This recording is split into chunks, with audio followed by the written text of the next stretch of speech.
భక్తి అంటే ఏమిటి? తెల్లవారుజామున 4 నుండి 4:30 గంటల వరకు మేలుకొనడం, మంచం నుండి లేచిన తరువాత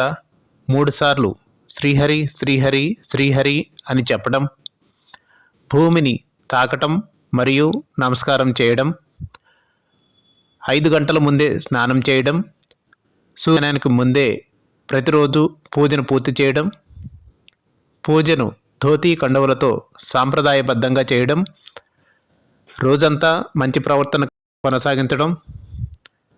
అబద్ధాలు చెప్పకుండా ఉండటం, మర్యాదగా మాట్లాడటం, భార్యను ప్రేమించడం, మిగిలిన ఆడవారిలో అమ్మవారిని చూడడం, తల్లిదండ్రులను గౌరవించడం మరియు వారిని జాగ్రత్తగా చూసుకోవడం,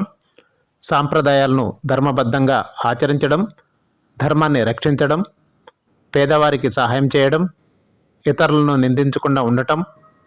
ఇతరులను బాధించకుండా ఉండటం, సాంప్రదాయ దుస్తులు ధరించి గుడికి వెళ్ళడం, చొక్కా లేకుండా ధోతితో శివాభిషేకం చేయడం, ప్రశాంతంగా టీవీ చూడకుండా భోజనం చేయడం, పడుకునేటప్పుడు 11 సార్లు శివనామం చెప్పడం, కష్టాలు ఏవైనా భగవంతునిపై విశ్వాసం ఉంచడం, కర్మఫలాన్ని భగవంతునికి వదిలేయడం, ఇతరులకు బోధించే ముందు మనం దాన్ని అనుసరించాలి.